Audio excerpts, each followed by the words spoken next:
Assalamualaikum warahmatullahi wabarakatuh. Rahayu. Hari ini dengan judul Pasugian Kandang Bubrah. Judul hari ini Pasugian Kandang Bubrah. Cerita Pasugian Kandang Bubrah itu sejak saya masih kecil sudah ada orang bercerita tentang Pasugian Kandang Bubrah. Sebenarnya bagaimana? Apa itu mitos? Apa itu anggapan-anggapan atau kepercayaan? Monggo para pandemen YouTube untuk menelaah itu anggapan-anggapan, mitos, atau hanya kepercayaan. Di sini Pasugian Kandang Bubrah diawali dari orang yang memohon kepada punden kuburan Lemah Minger. Nah, punden di situ menjadi punden karena menjadi jujukannya orang banyak. Orang banyak datang untuk minta pasugian di tempat Lemah Minger. Di situ ada punden, ada petilasan, ada kijingnya.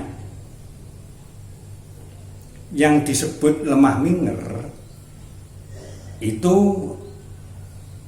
antara kijing yang lain itu berbeda, karena biasanya kalau di Jawa atau di kampung saya itu mesti ngalor ngidul, tegesi dari kepala di sebelah utara, kaki di sebelah pusara, di sebelah selatan. Jadi mujur ngalor. Lah itu minger artinya berbeda dengan yang lain. Lah titikannya bagaimana? Bagaimana kita mengerti itu merupakan pasugian kandang bubrah? Orang itu biasanya ikut pada orang lain.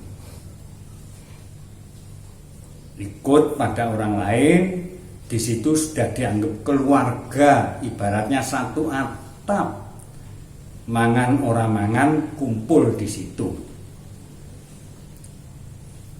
Lalu orang tersebut supaya ada kemerdekaan, merdeka dalam mengatur rumah tangga karena itu suami istri, oleh orang yang dinunuti itu lalu dibuatkan anclok-ganclok, istilahnya rumah kecil di belakang rumah yang besar, di belakang rumahnya yang dinunuti. Di situ dia bebrayan suami dan istri. Kalau pas bulan-bulan Suro, tempat itu pasti ada perubahan. Kalau tadinya pintu sebenarnya masih agak baik, lalu dibetuli, diganti apanya. Selalu pergantian itu jatuh di bulan Suro. Nah, orang tersebut karena sudah termakan mitos atau itu memang sudah dari Lemah Minger itu mendapatkan perintah untuk membangun merubah di bulan Suro itu. orang tersebut kalau bobot atau hamil pasti setelah berumur 7 bulan mesti keguguran. Jadi setiap hamil berumur 7 bulan pasti keguguran, bayinya sudah mati dari dalam. Setiap keguguran bayinya, janin itu sudah mati dari dalam.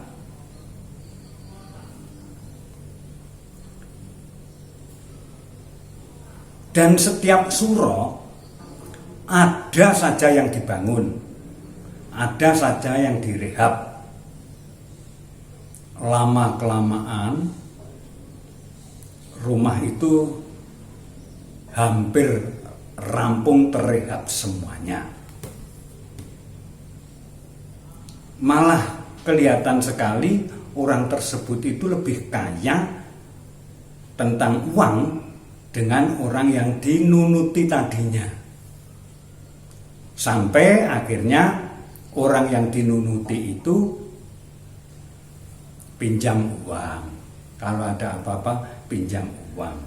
Akhirnya orang yang dinunuti itu banyak sekali hutangnya dengan orang yang punya pesugihan kandang bubrah.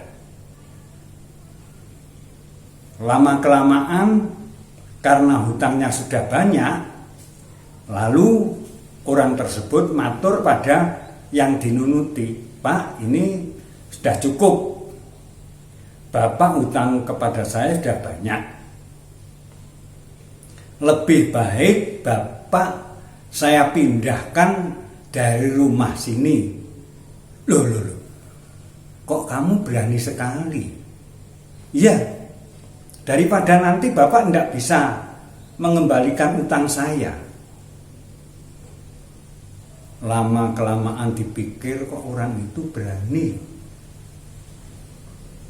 Apa uangnya sudah banyak? Akhirnya berapa mintanya orang yang dinunuti kepada orang yang punya pesugihan kandang bubrah itu, akhirnya dibayar semua.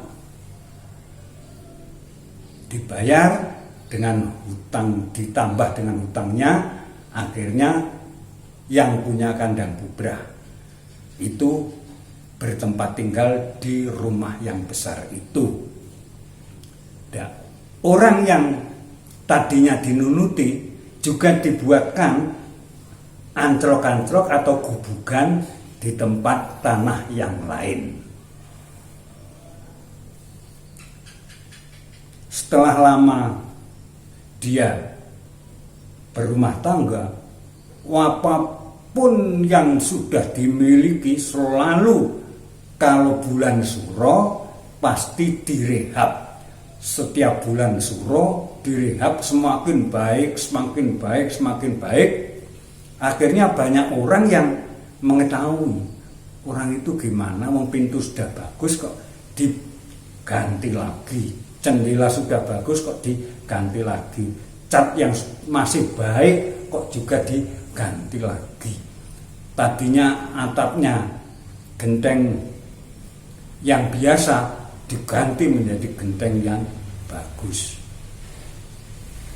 Nah, hal tersebut itu semakin menjadi orang banyak berpikir, itu gimana orang tersebut, uangnya banyak sekali dan dia jualan di pasar selalu laris, paling laris di pasar itu. Lama-kelamaan akhirnya dia sakit. Setelah sakit kok seperti terkunci, tidak bisa berbicara dengan tetangga yang datang, tidak bisa mengucap apa-apa. Akhirnya orang berdua juga meninggal dunia. Jadi memang sudah menjadi perjanjian. Kalau dengan ajian atau pasugian kandang bubrah itu tidak bakalan punya anak, dan anak tersebut itu akan mati dalam kandungan sewaktu umur 7 bulan, dengan syarat dia selalu merehab rumahnya pada bulan Suro.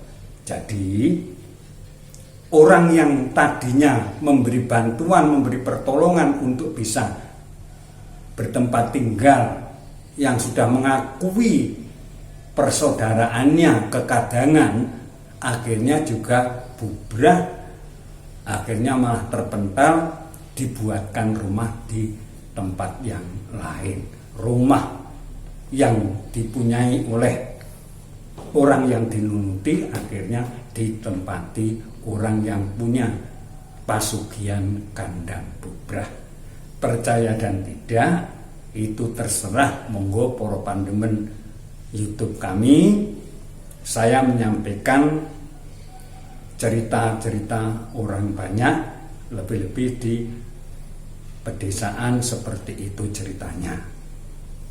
Kiranya hanya itu yang bisa saya sampaikan. Sekali lagi, jadi ketika akan ajal, akan meninggal, pasti terkunci, tidak bisa berbicara. 7 hari sebelum meninggal itu sudah terkunci. Oleh sebab itu, saya matur, dipercaya atau tidak dipercaya terserah para pandemen YouTube kami. Sekian, terima kasih. Billahi taufiq wal hidayah. Wassalamualaikum warahmatullahi wabarakatuh. Rahayu.